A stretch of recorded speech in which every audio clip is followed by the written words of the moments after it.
जय हिंद। स्वागत है आपका अपने चैनल ज्ञानोदय पर। साथियों, इस वीडियो में हम बात करेंगे बिहार राज्य के अंतर्गत तमाम कार्यरत शिक्षकों की जो ट्रेनिंग होती थी, इन सर्विस ट्रेनिंग 5 दिवसीय, पहले 6 दिवसीय, फिर 5 दिवसीय हो गई है। इस सब के संबंध में एक नया और नया कह सकते हैं नया प्रयोग किया जा रहा है, और जहां तक मेरी नजर में ये प्रयोग काफी अच्छा लग रहा है, उसी के विषय में इस वीडियो में बात करेंगे। तो वीडियो को शुरू से लेकर अंत तक देखिएगा, और अगर वीडियो अच्छा लगेगा तो वीडियो को लाइक करिएगा, चैनल पर नए हैं तो सब्सक्राइब करिएगा, और वीडियो हेल्पफुल लगेगा तो शेयर जरूर करिएगा। चलिए वीडियो शुरू करते हैं। तो बात यह है कि राज्य सरकार के द्वारा, जैसा कि आप सबको पता है, NEP 2020 के तहत ये चीज निर्धारित की गई है कि हर प्रकार के शिक्षकों को इन सर्विस ट्रेनिंग के तहत हर सत्र में लगभग 50 घंटे की आपको ट्रेनिंग करना है, जो कि पूरे सत्र के दौरान हर सत्र लगभग 50 घंटे, लगभग नहीं, पूर्ण रूप से 50 घंटे की कम से कम ट्रेनिंग आपको देना है। उसके संबंध में बिहार राज्य में क्या होता था कि हर डाइट पर सिटी पर जो भी शिक्षण संस्थान है, उन सब पर आवासीय ट्रेनिंग कराया जा रहा था लगातार 2 सालों से। इसमें राज्य सरकार का मद जो है, पैसा काफी खर्चा होता था। अब जैसा कि आपको पता है, ट्रेनिंग का खर्चा अलग, आवासीय के लिए रहने का खर्चा अलग, खाने खिलाने का खर्चा अलग, इस तरह के तमाम प्रकार के जो खर्चे थे, जब आवासीय ट्रेनिंग होती है उसमें रहने का, खाने का, ये खर्चा जो है ये प्लस हो जाता था, जिसका कि बोझ लगातार सरकार पर लग रहा था, और ये उसे अनायास समझ में आ रहा था। इस संबंध में राज्य सरकार एक नया प्रयोग करने जा रही है। SCERT पटना के द्वारा एक नया प्रयोग किया जा रहा है। क्या है प्रयोग? ये है कि अब जो भी ट्रेनिंग 50 आवर वाली थी, 5 दिवसीय ट्रेनिंग, इन सर्विस ट्रेनिंग, वो सभी आपके BRC में ही संपन्न कराया जाए, और वो भी किस मोड में? गैर आवासीय, अर्थात आपको रुकने की आवश्यकता ना पड़े, जिससे सरकार का पैसा थोड़ा कम खर्चा हो और आपको ट्रेनिंग भी सुविधाजनक आपके घर के पास। जैसा कि पहले था कि अगर ट्रेनिंग आपकी लगी है तो आपके घर से, जहां पर रह रहे हैं वहां से 50-60 किलोमीटर, 40 किलोमीटर, जहां पर डाइट सिटी है, तो इतना दूर जाना पड़ता था, जिससे आपको भी समस्या होती थी और सरकार का भी खर्चा होता है। तो इस संबंध में ये बहुत अच्छा निर्णय लिया गया है, स्वागत योग्य निर्णय है कि आपके अपने BRC पर ही होगी तो ठीक रहेगा। लेकिन इन सब में एक चीज ये भी है कि BRC पर जो ट्रेनिंग होगी उसका एक दुष्परिणाम भी है। मेरे जानकारी में मुझे ऐसा लगता है कि कुछ दुष्परिणाम भी होगा।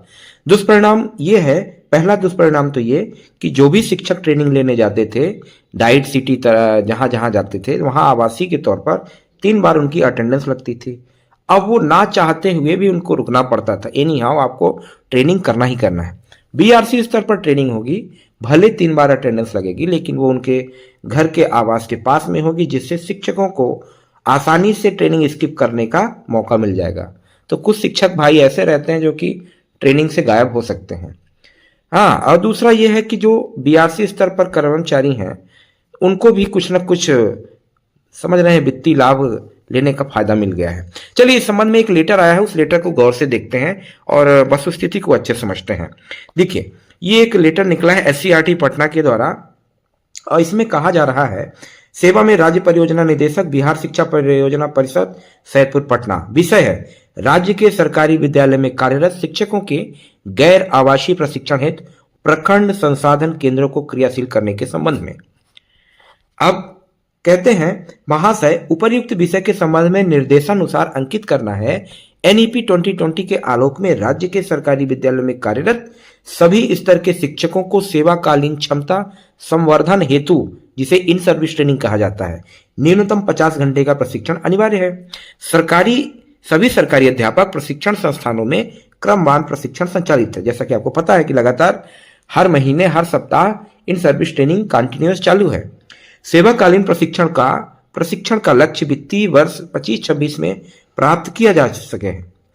इस हेतु प्रखंड संसाधन केंद्र पर गैर आवासीय प्रशिक्षण संचालित करने का निर्णय लिया गया है।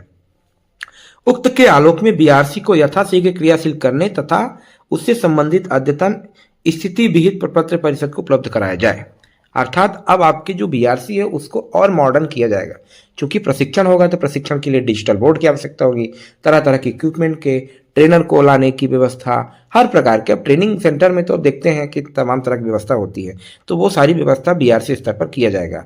और उसी के बारे में बात की जा रही है कि आपके यहाँ क्या क्या आधारभूत चीजें हैं और क्या आपको जरूरत है, वो सारा चीज का प्रपत्र मांगा जा रहा है। जैसे कि जिला का नाम, प्रखंड, बीआरसी का नाम, प्रशिक्षण से संबंधित उचित व्यवस्था, आधारभूत संरचना यथा कमरा, बेंच डेस्क, पैनल, पोडियम आदि, प्रशिक्षण की क्षमता, कितने टीचरों को आप प्रशिक्षण करा सकते हैं, और कोई रिमार्क देना है तो देना है। सभी जिला शिक्षा पदाधिकारी एवं जिला कार्यक्रम एसएसए को निर्देश दिया जाता है कि उक्त के संबंध में अग्रेतर कार्यवाही की जाए। तो मतलब साफ हो गया है कि अब जो ट्रेनिंग होगी, ये ट्रेनिंग आपके बीआरसी स्तर पर होगी।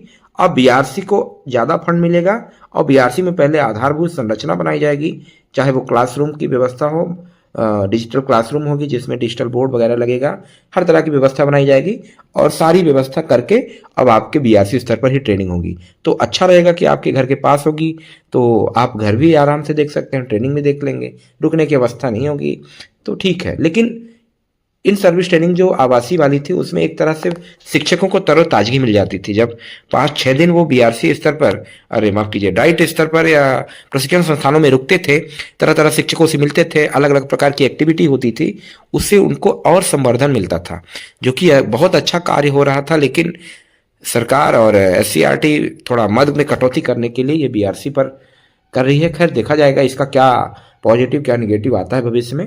फिलहाल यही एक जानकारी थी जो कि आपको शेयर करनी थी। आई होप वीडियो आपको अच्छा लगा होगा। अगर वीडियो अच्छा लगा है तो वीडियो को लाइक करिए, चैनल पर नए हैं सब्सक्राइब करिए और वीडियो शेयर करिए। धन्यवाद।